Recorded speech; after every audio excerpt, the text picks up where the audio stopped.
자, 여러분은 언제 기도하십니까? 언제 기도하세요? 자, 그리스도인은 기쁠 때, 또 슬프고 괴로울 때, 힘들고 어려운 일을 겪을 때, 또 중요한 일을 앞두고, 그리고 또 언제 기도해야 되죠? 중요한 거, 항상 범사에 기도해야 되는 거죠. 자, 그런데 기쁠 때는, 기쁜 일이 생기면 기쁜 일이 생기는 그 순간 딱 한 번 감사의 기도를 올려드린 후에 그 다음부터는 그 기쁨을 나 혼자 자랑하고 누리기에 급급하고요.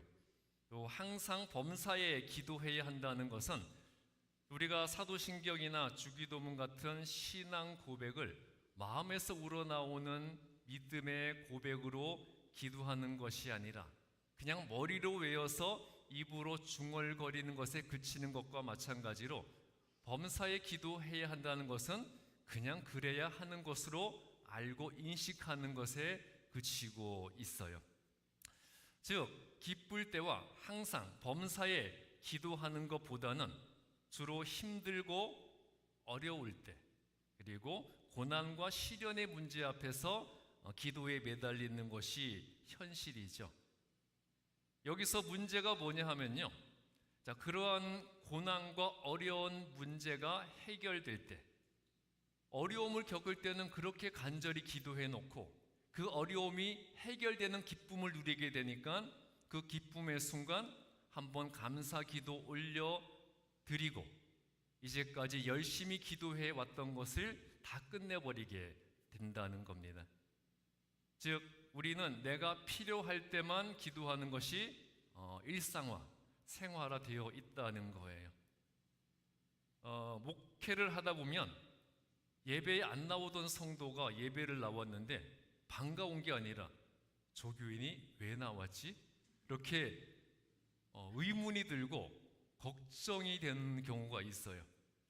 자, 예배에 안 나오던 성도가 예배에 나왔는데 왜 반가운 것이 아니라 걱정이 되고 의문이 드는 걸까요? 자, 이런 건 주로 새벽 기도회 때 생기는 일인데요.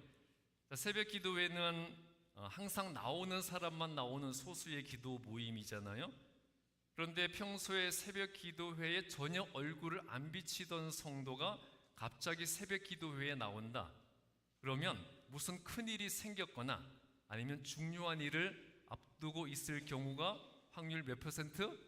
확률 100%입니다. 그렇기 때문에 그런 교인을 보면 저 집에 무슨 안 좋은 일이 생겼나? 그런 걱정이 되는 게 이 목사의 마음이에요. 자, 그런데 그렇게 한동안 열심히 새벽 기도회를 꾸준히 잘 나오다가 처음에 새벽 기도회를 갑자기 나왔던 것처럼 한순간 연기가 사라지듯이 그냥 갑자기 새벽 기도회에서 자취를 감춰버리면 둘 중에 하나예요. 바라던 것이 원하는 대로 이루어졌거나 아니면 응답받지 못했다고 생각하고 포기해버리는 경우입니다. 하나님도 비슷한 일을 많이 겪으시는 모양이에요. 하나님이 하루는 그 천사에게 이렇게 말씀을 하셨다고 그래요. 얘야, 저 사람이 내 앞에 와서 기도할 때마다 나는 깜짝 놀라서 심장이 쿵 내려앉는다. 그런 사람이 있대요. 어느 성도가 힘들고 괴로울 때만 하나님 앞에 나와서 기도를 하니까 하나님이 천사에 그런 말씀을 하셨다는 거예요. 저 사람이 나올 때마다 나는 가슴이 내려앉는다. 평소에 자주 보이지 않던 사람이 갑자기 나오니까 그런 거지. 저 사람이 기도한다는 것은 저 사람에게 무엇인가 큰 문제가 생겼다는 것이거든. 그렇게 말씀을 하셨대요. 자, 우리의 기도가 이런 이유로 하나님을 놀라게 하는 것이라면 우리의 신앙이 근본적으로 잘못되었다는 증거겠죠. 기도가 응답되었다고 생각하면 감사하면서 더 열심히 기도하는 것이 당연한 일인데 응답받았기 때문에 기도하지 않는 것이 당연한 것이 되어 버렸어요. 자, 기도를 응답받으면 응답받는 순간 한번 감사기도 드려주고, 그런데 감사기도 한 번으로 입 닫기에는 하나님께 약간 죄송하니까 감사헌금 적당한 액수 또 드리는 것으로 이제 내 할 바를 다 했다고 그렇게 생색을 냅니다. 그런데 이런 것이야말로 무당에게 빌다가 무당이 굿을 해주어서 일이 잘 풀린 것 같으면 복채를 두둑히 주는 것으로 내 할 바를 보상을 다 했다는 것과 다른 게 없는 거예요. 자, 하나님과 무당신을 동격으로 만들어 버리는 자를 하나님께서 어떻게 여기실지는 우리가 두 번 생각해 볼 필요도 없는 문제겠죠. 기도는요, 예수 믿는 그리스도인이 언제 어디서든 어떤 상황과 환경에서든지 당연히 그리고 중단 없이 계속해서 행해야 하는 습관이 되어야 하는 겁니다. 그리고 그리스도인은요, 내가 원하는 대로 이루어지지 않고 내가 기도한 대로 응답받지 못하더라도 그래도 계속 기도해야 돼요. 하나님의 뜻은 언제 어떤 방법으로 이루어질지 알 수 없기 때문입니다. 자, 사실 응답의 시기라는 것이 지극히 내 주관적인 기준일 뿐이거든요. 그런데 내가 원하는 때에 내가 원하는 방식으로 이루어지지 않으면 우리는 어떻게 결론 내립니까? 내 기도가 응답받지 못했다고 단정을 지어버려요. 결국 기도가 끝까지 내가 원하는 대로 응답받지 못하고 그리고 간절한 기도에도 불구하고 고난과 시련이 해결되지 않을 때 그 기도의 결말은 절망과 좌절로 인한 원망과 불평으로 끝나버리게 돼요. 그런데 중요한 것은요, 기도의 원리와 본질은 감사의 본질과 같아요. 여러분, 감사의 본질이 뭡니까? 감사의 본질, 범사에 감사하고 그럼에도 불구하고 감사하는 거잖아요. 마찬가지로 범사에 감사해야 하듯이 범사에 기도해야 하는 것이고 그럼에도 불구하고 감사해야 하듯이 그럼에도 불구하고 기도해야 한다는 겁니다. 즉, 그래도 나는 기도해야 한다는 거예요. 자, 그래도 기도합니다. 그래도 기도합니다. 이것은 제가 얼마 전에 낙심하면서 기도하는 가운데 깨달았던 하나님의 음성이었어요. 제가 사실 최근에 목회적으로 고민과 갈등이 굉장히 많았습니다. 우리 교회의 전신인 토렌스 연합감리교회까지 포함해서 제가 우리 교회에 온 지 올해로써 10년이 되었어요. 처음 담임 목사가 되어 우리 교회에 올 때 나름대로 큰 꿈과 비전을 가지고 있었고 자신감도 있었어요. 여러분 잘 아시겠지만 제가 윤선식 목사님 모시고 금남교회 부목사로 있을 때 많은 것을 배웠고 훈련을 잘 받았습니다. 남가주 지역의 한인연합감리교회 중에서는 가장 큰 교회 중에 하나였고요. 또 이 사우스베이 지역에서 몇 손가락 안에 꼽히는 그 교회의 선임 부목사로서 목회, 행정, 교육, 선교, 교회 운영과 관리 모든 부분을 다 감당해 보았었습니다. 또 윤선식 목사님께서요, 부목사인 저에게 많은 힘과 권위를 실어 주셨기 때문에 실제적인 목회를 할 수가 있었어요. 목사님께서 교회 중직자들에게 웬만한 것은 항상 강 목사와 다 상의해서 일을 하라고 그렇게 이야기를 해 주셨고요. 유 목사님 그때 굉장히 인기가 좋으셔가지고 외부 강사로 자주 출탈하셨는데 그때마다 내가 없을 때는 강 목사가 담임 목사니까 항상 강 목사의 지시를 잘 받아야 된다. 그렇게 교인들에게 주지를 시켜 주셨습니다. 그리고 또 교인들에게 우리 교회에서 제일 힘센 사람은 내가 아니라 강 목사예요. 그런 말씀을 자주 해주셔가지고 저는 교인들에게 거의 담임 목사급 부목사로 대우를 받았었어요. 그래서 일부 교인들과 다른 부교역자들한테는 윤 목사님이 강 목사만 편애를 한다는 그런 오해를 받기도 하셨었어요. 제가 그런 상황에서 사역을 하다 보니까 웬만한 교회 담임 목사가 부럽지 않았었습니다. 오히려 주변의 작은 교회 담임 목사들이 저를 찾아와서 도움을 요청하는 경우도 많았고요. 특히 금난교회에서 선교비를 지원받는 교회에 다니는 목사들은 저한테 잘 보이려고 노력을 하기도 했었어요. 자, 그렇게 10년의 부목사 사역을 마친 후에 우리 교회 담임 목사로 파송받아 오게 되었습니다. 처음 파송받아서 우리 교회에 왔을 때 교회는 거의 문 닫기 일보 직전의 상황이었어요. 그런데 조금씩 교인들이 늘기 시작하고 이 부흥이라는 것이 손안에 붙잡힐 수 있는 현실로 여겨졌습니다. 그런데 그렇게 10년의 시간이 지금까지 지나왔습니다. 교인이 좀 는다 싶으면 신앙생활 잘하던 교인이 갑자기 교회를 떠나버리고요. 새로 오는 교인이 있으면 기존의 교인이 교회를 떠나는 그런 일이 반복이 되었어요. 제가 우리 교회에 올 때 하나님께서 선명하게 보여주셨던 꿈과 환상이 있었습니다.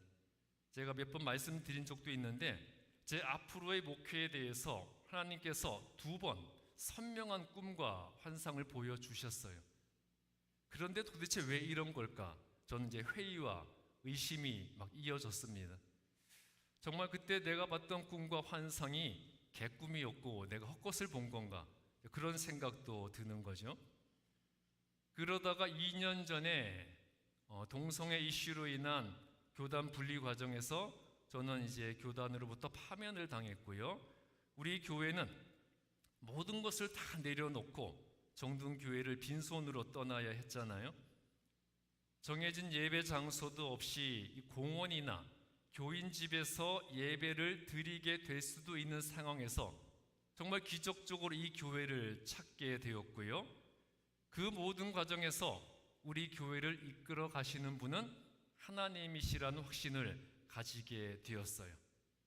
자, 그러면서 내심 우리가 불의에 저항하고 진리를 따르기 위해서 불이익을 기꺼이 감수하고 모든 것을 내려놓았으니까 하나님께서 더 크게 보상해 주실 것이라는 그런 기대가 있었습니다. 그런데 상황은 예전 교회와 같았어요. 자, 교단 분리와 교회 이전이라는 그 큰 파도까지 힘을 모아서 함께 감당해내었던 교인들이 또 교회를 떠나가는 일이 이어지고요. 아무리 전도와 부흥을 위해서 애써 보아도 눈앞에 보이는 결실이 없으니까 힘이 빠지는 것을 부인할 수는 없었습니다. 제가 오랫동안 한결같이 기도해오는 제목들이 있어요. 그 중에 하나가 도무지 교회를 떠나간 이유를 알 수 없는, 저분이 도대체 교회를 왜 나간 걸까? 그 이유를 알 수 없는 성도들이 다시 예수님 앞으로 그리고 예배의 자리로 돌아오게 해달라는 것이었습니다. 자, 그런데 물론 교회를 떠난 사람들 중에는요, 당연히 떠났어야 할 사람들도 있었습니다. 교회 공동체에 분란을 일으키거나 말도 안 되는 주장을 하면서 다른 성도들의 신앙에 걸림돌이 되는 사람들이었어요. 우리가 분명히 알아야 되는 것은요, 교회가 사랑이라는 말로 모든 사람을 무조건 다 품어야 하는 것은 아니에요. 교회 공동체의 안전과 성도들의 사랑을 지키기 위해서라면 교회의 갈등과 분쟁을 일으키는 사람과 이단을 전하는 사람과 그리고 잘못된 주장을 강요하는 배교자들은 몇 번 권면을 하되 끝까지 변화의 기미가 없으면 단호히 내보내라고 성경에서도 강력하게 말씀하고 있어요. 그렇지만 미워하거나 저주하지는 말고 그 영혼을 불쌍히 여기고 그가 회개하기를 기도해 주라고 했고요, 잘못을 인정하고 회개하면 다시 받아주라고 했습니다. 그래서 저도 그런 사람들이 회개하기를 기도해 주고 있지만 그 외에도 정말로 교회를 떠난 이유를 알 수 없는 분들, 그렇지만 훌륭한 인격과 신앙을 가지고 있던 사람들, 특히 그 중에 아예 신앙생활을 더 이상 하고 있지 않는 사람들이 다시 예수님 앞으로 그리고 예배의 자리로 돌아오기를 기도해 왔어요. 자, 그런데 그러한 기도가 아무런 응답을 받지 못하고 또한 신앙의 양심을 지키겠다는 의지를 가지고 스스로 광야의 길로 나온 우리 교회 성도들에게 하나님께서 즉시 가나안 땅으로 들어가는 축복을 허락해 주실 것이라고 믿었는데, 오히려 이 가나안 땅의 실체는 보이지 않고요, 점점 더 황폐한 광야의 길로 접어드는 듯한 그 현실에 막 자괴감이 들기 시작했습니다. 그래서 내가 목회를 하지 말아야 할 사람이 목회를 하고 있는 것인가, 그렇게까지 생각을 해봤는데, 제가 곰곰이 생각해 보니까 지금까지 목회를 해오면서 목회를 하지 말라는 음성이나 깨달음은 주시지 않았으니까 그거는 아닌 것 같고, 그 다음으로 생각해 보게 된 것이 내가 우리 교회에 맞지 않는 목사인 것은 아닐까. 그래서 우리 교회에 다른 좋은 목사가 오면 우리 교회가 부흥하고 성장할 수 있지 않을까 하는 것이었습니다. 그래서 내가 떠나서 우리 교회가 잘 될 수 있다면 제가 기꺼이 떠날 테니까 하나님께서 말씀만 해달라고 기도했지만 하나님께서는 여전히 어떠한 음성도 주시지 않고 계속 묵묵부답이세요. 그러던 중에 몇 주일 전에 예배를 앞두고 제가 조 앞에 앉아서 기도를 하고 있는데 또 답답한 생각이 밀려오는 거예요. 여전히 아무런 변화가 보이지 않는 상황에서 내가 목회를 계속 해야 하는 건지, 내가 우리 교회에 계속 있어야 하는 건지, 그리고 우리 교회 성도들도 놀라운 성령의 역사를 직접 목격하는 그런 은혜와 축복을 누렸으면 좋겠는데 언제쯤 그런 일이 생길 것인지 너무 답답하니까 하나님께 원망이 저절로 터져 나왔습니다. 하나님, 도대체 언제까지 기도해야 하는 겁니까? 이렇게까지 오랫동안 기도하고 있는데도 아무 응답이 없으면 포기하라는 것입니까? 내 눈에 보이는 것이 아무것도 없는데 이제 그만해야 하는 것인가요? 그렇게 하염없이 하나님께 원망을 쏟아붓고 있을 때 제 마음속에 주시는 하나님의 분명한 깨달음을 느끼게 되었어요. 그래도 나는 기도해야 한다. 그래도 나는 기도해야 된다. 그 깨달음을 받게 되었고요. 그래서 다시 하나님께 말씀을 드렸습니다. 네, 하나님, 그래도 기도하겠습니다. 자, 여러분, 우리가 해야 할 일은 기도이고요. 그 기도를 이루시는 분은 누구예요? 기도를 이루시는 분은 하나님이세요. 그리고 그 기도를 이루시는 때와 방법은 하나님이 정하실 영역이지 내 영역이 아니에요. 내가 원하는 것을 내가 원하는 때에 내가 원하는 방법으로 이루어 달라는 것은 기도가 아니라 그것은 하나님을 향한 강요이자 거래이고 협박일 뿐이에요. 우리는 기도하는 것이고요. 다만 우리는 기도하는 것이고 그 기도는 하나님의 뜻을 하나님이 정하신 때에 하나님의 방법으로 이루어 달라는 것이어야 하는 거예요.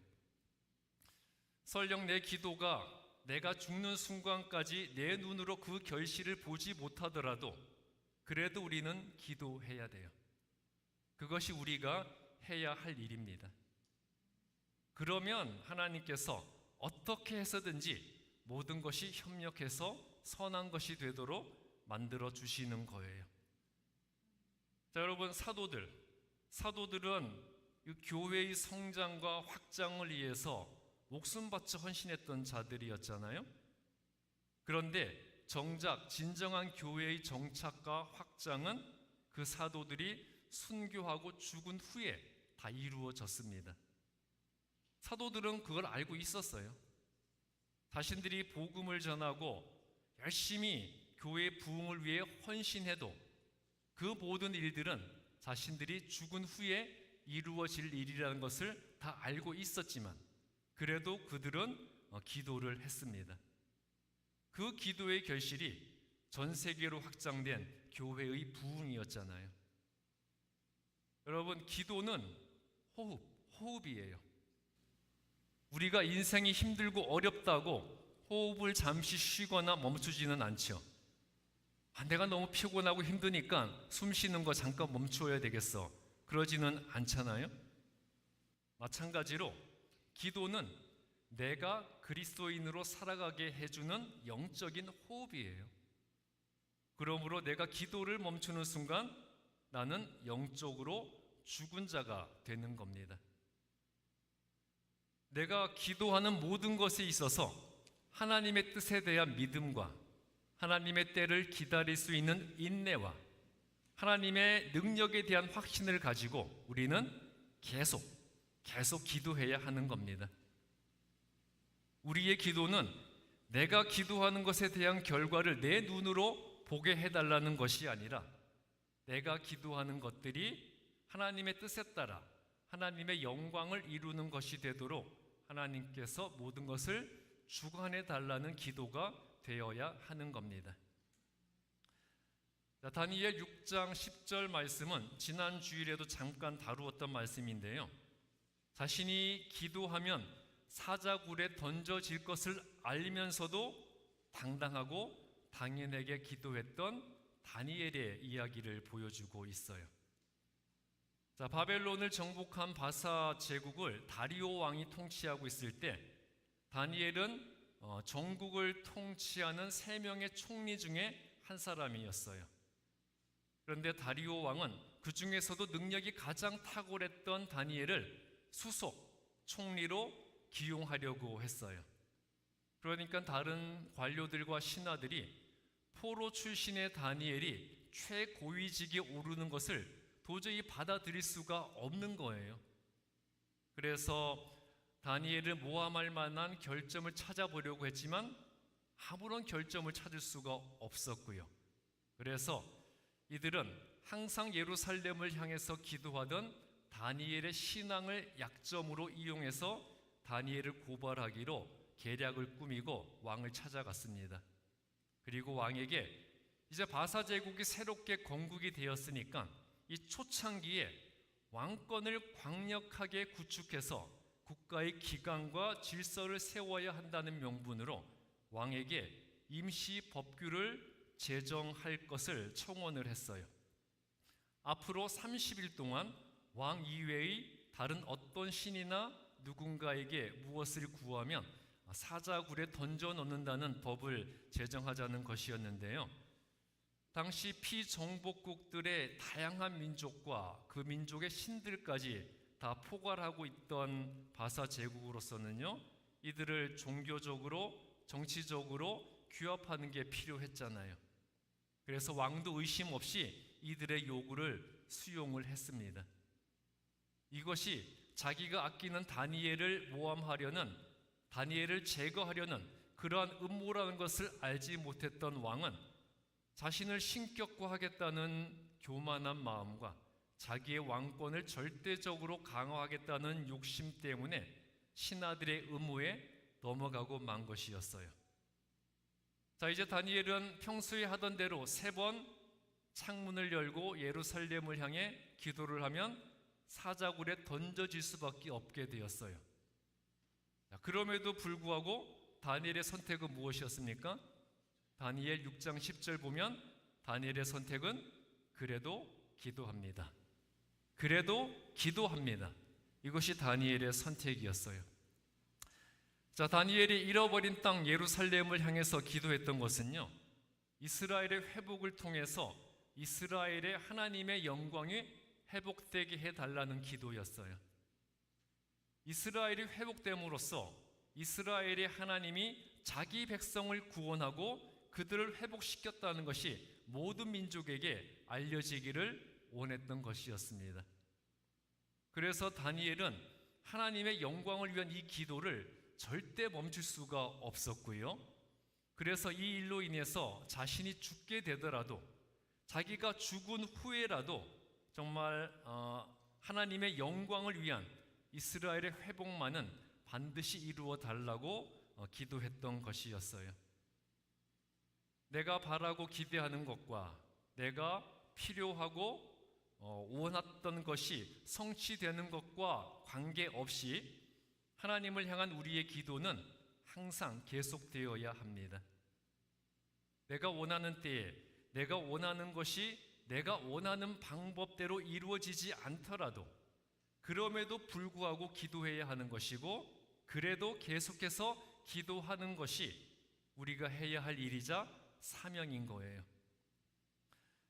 누가복음 22장 39절부터 43절은 자신의 죽음을 알면서도 그래도 기도하는 예수님의 겟세마네 기도에 대해서 말씀하고 있어요. 예수님은 자신이 십자가에서 고난을 당하다가 죽어야 하는 것이 이미 결정되어서 바뀔 수 없는 상황이라는 것을 알면서도 기도를 하셨습니다. 누가복음 22장 42절에서 만일 아버지의 뜻이거든 이 잔을 내게서 옮기시옵소서 기도하셨는데요, 이것이 자기 한 목숨 부지하게 해달라는 기도가 아니었어요. 예수님은 바로 이어서 어떻게 말씀을 하시죠? 그러나 내 원대로 마시옵고 아버지의 원대로 되기를 원하나이다 하셨습니다. 이 기도는요, 하나님의 뜻과는 관계없이 자기가 원하는 것만을 구해서는 안 되는 것이고, 반드시 아버지 하나님이 원하시고 기대하시는 것을 내가 이루게 해달라고 기도해야 한다는 것을 보여주신 것이었어요. 하나님 앞에서 옳은 일이라면, 하나님을 위해서 반드시 이루어져야 할 일이라면 그 일을 위해서 어떤 상황에서도 끝까지 기도해야 한다는 것이었습니다. 자신의 고난과 또 수치와 죽음을 알면서도 어차피 내가 바라는 일, 십자가의 고난을 피할 수 있는 일은 일어나지 않을 것이고 나는 결국 죽을 것이기 때문에 더 이상 기도할 필요가 없다는 것이 아니라 내가 죽더라도 하나님의 뜻은 반드시 이루어지게 해달라는 예수님의 기도는요, 어떠한 상황과 환경과 여건에서든지 우리는 기도를 멈추어서는 안 되고 끊임없이 계속해서 기도해야 한다는 기도의 모범을 보여주시고 있어요. 그래도 기도하라. 그래도 기도하라. 이것이 예수님께서 몸소 보여주신 기도의 근본이자 본질입니다. 그래서 43절에서 그럼에도 불구하고 기도하는 예수님께 어떤 일이 생겼습니까?